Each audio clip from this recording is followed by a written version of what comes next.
What's up, guys? Welcome back to Robux Talk. Today, I want to look at Kalijah Kancey, the Bucs rookie from last year. The guy came on late. He started with his little calf injury at the beginning of the year, but when you got to the playoffs, the guy was a man possessed. Against the Philly game, he was all over the field. Yet got a sack and a half in the two games that they had. But let's break down his film from throughout the year. 94, middle of your screen. Way different player from Vita Vea. Vita Vea's power, massive. He's going to bulldoze everyone forward. Kalijah Kancey, everyone's going to be scared of which gap is this guy going to shoot? How fast is he going to get there? And how quickly do I have to adjust? Because this guy does not stop moving his hands, moving his arms, legs. Everything's in unison. And he's very athletic, very balanced to go with it all together. So if you look at it here, just him battling through 71 here, look at the hands. Everyone's scared. Short arms, he's not going to be able to make it. 71's extremely long, using his levers to his advantage, but the low man wins. It's just so simple when it comes to NFL and in the interior of the defensive line. Low man usually wins. And if you're pushing up on the chest plate, not getting through you, and look at the arms right here. Once they're off, he knows what to do after. Just and disengage, chop those arms away from me, and then bend. Look at the bend, staying low, like I was saying, the lean. Usually, if you're leaning that much, you're going to fall down, right? If you're 300 something pounds, yeah, Kalijah Kancey, maybe 280, what it is, but it doesn't matter. Look at the balance to get after CJ Stroud here as he's trying to bail out and is grabbing by legs, bring him down. That is insanity to me. And just something where in the first year he's learning. Now he understands the defense and how to attack guys in front of him. He already had a mature game as in pass rush plan, but now he is understanding what the defense is doing in its entirety.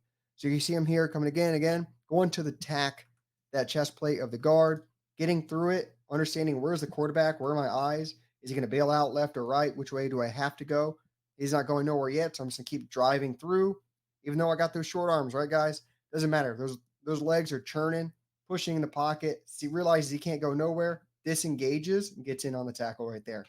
Yeah, he was held the whole time here, but enough to disengage, get off, get that quarterback down on the ground. This is one of the sacks during the playoffs. We saw this in college film. We're like, there's no way he's going to do this in the NFL. It's just this next level up. He's jumping towards this guy's outside arm, right? Just to literally cut this guy in half, right? Let me not go after his chest plate. Let me go after one arm that I think I can win at. So he jumps after it, gets over it. The guy's holding on for dear life based off of that speed and acceleration that he has. And he chops that arm up. Get off of me, chuck those arms up. You got no hands on me. Now I'm going to turn this corner, get after the quarterback, bring him down to the ground. Like that looks so simple for him at full speed. Bing, bing, down, done. But that is so hard to do. Like how fast he's doing that and at playoff caliber level where everyone's playing beyond hard what they can do, right? So and he's doing that at the highest level, which you need to be doing it at. Here you go again. Low man wins, arms extending. This guy's got way longer arms, but the thing is, low man winning, moving that guy back. He's trying to backpedal at the same time, hand battling Kalijah Kancey. And look at him pushing arms off of his chest plate. Yes, short arms aren't an advantage, but if you're actively moving those arms as you're moving your legs, everything's in unison, that's a plan of attack. That's not letting the other guy that's longer and bigger than you overtake you. And then just CJ Stroud was insane this game. Yeah, we lost at the very end, but he's making plays like this, dimes. Give him credit. Like that was a hell of a game. I couldn't believe he was doing that. And then now you're going to see some of the quickness, right? So you're going to see him. They're going to try and shoot gap him on this way. Oh, he's probably got that gap. He's going to try and rush through that gap real fast. Kancey sees that, immediately shoots the other gap. Look how quick this is. Like that's dirty stuff. I mean, he just makes it look simple. Look where he's at. Look where the rest of the line's at, right? And how quickly he shot that gap to get upfield, get in after the play. Levis has to get rid of that ball. And of course, Levante David's always around the ball. That is who he is. Here we go. Keep going. The spin move, baby. The spin move is working, trying things out. This was a nasty game for him. Like how natural fluid stays balanced, getting that arm off of him again here. Look at the leaning into the guy, like this spin move, then to lean into him to create more space for him to run through that alleyway, right? Because this guy could have pushed him off his balance and into the ground, into the dirt, leans into the guy, then pushes off and gets in after it.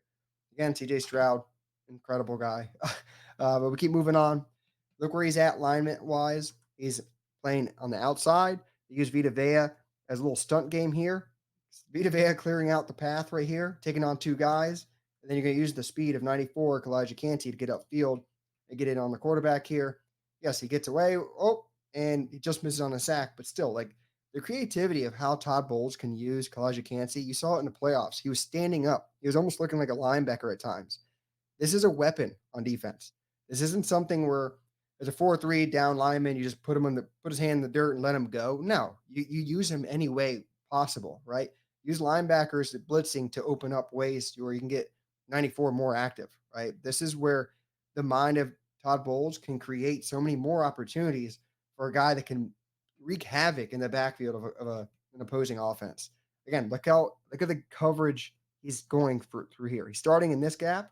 He's jumping all the way over and swimming over this guy. Whoops. Low man wins usually, but now when you're reaching for nothing, you don't have to do low man wins. And then recognition, ball carrier doesn't have it. Keep going in after the quarterback. Like that's good elite stuff. He only had 4 sacks. It's hard to believe with all the pressure you see him getting here. He had 12 quarterback hits. Here's one of them. And just you think about it. If this guy's getting doubled, you have Shaq Mason here and the centers on him, and Vita Vea is getting more 1v1s. I mean, you can only see more production from everyone on the line, not just Kalijah Kancey doing better, but Yaya doing better, Vita Vea doing better. Whoever wins the outside position on the outside edge this year as well, getting better because it's just so much you have to account for when it's not just Vita Vea coming after you. It's a quickness of Kalijah Kancey as well. Yaya's power on the outside as well. And he's taking on double teams. The guy's gonna trying to push him off his spot, staying balanced, getting those arms off of him, leaning his shoulder pad into 55. With Devin White creeping up, you got to think about it. Then arms off of me, disengage. Let me get in after the quarterback. Look, he just misses again on a sack. So you've seen multiple times where he probably could have had 5, 6, 7 sacks. He's just missing little by little. And then here in the running game, this is where people would say it's his weakness. I think it's just the beginning of his maturation. Yes, he's never going to be like a true Vita Vea stuff in the run. No one's going to move through him. He's 280 pounds. That's a weight gain, right? So, but the recognition of where the hell the ball is going, not just getting lost, because we all know there's another defensive tackle on the Buccaneers that sometimes just gets lost in the running game, and I don't want to touch on that, but his understanding of where guys are trying to block him, how they're trying to leverage, and then understanding where is this guy at. Let me not just pin my ears back and not think about it. Let's think: is it going to be a run? Do I have to play assignment base, or can I get after this quarterback? Right. And now here we go again. This guy's going to lean into me, or he's going to push that fast. I'm just as quick. I can get around you. I'm not going to have to worry about your power. Right. Here we go again. This is where Logan Hall actually wins with him. Check this out. Logan with a little swim. Kalijah Kancey, a little dip under. Check this out. I love his recognition of, okay, it's going to be a run. This guy's going to lean into me. Let me only give him half my body to push on, right? So I can slip under that block and get in after the play. Great play. And then, like I always say, finishing with his arms. Like, look at him pulling that arm up so that tackle can't keep that block on him, and then finishes the play. Not just whipping and reaching. He's actually getting in on the tackle. Here, Servassier Dennis, you got to give him credit. This was a huge filling this gap. Quentin Nelson tries to anchor down on this block on Kalijah Kancey here. You can see him position his hips around. That should have been the alleyway the running back could have gone. Kalijah Kancey just becomes a beneficiary of Servassier filling that gap immediately and then just walks into it. Just being assignment based, knowing where the hell you have to be, and then look where he is as opposed to the rest of the line. Like that's getting quick pressure, forcing the line towards him, right? So that's why he's actively in the play. Here we go again. So getting across the line in a quick way, right? So when this guy has to reach already, and then you already got the leverage advantage, quickly down the line, swim over. No one really got a man move on him, and he's right there to disrupt the play. And the linebackers come help out and finish, right? So and then we're gonna go over here again. Yeah, when you're gonna double him, if you're gonna double Kalijah Kancey in the running game, he's more often than not gonna lose. Like, it's hard to anchor against two 300-pound men, and he's 280. So he's going to try and hold up and help out the linebackers behind him. But there's only so much he can do. So, I mean, I'm not going to knock him for that. You live and die with the weapons you have. But Kalijah Kancey, guys, I think 4 sacks is going to be something where, like, how did he ever only get 4 sacks? Because I think he's going to explode next year. What do you guys think down below in the comments section? With that said, to the next one.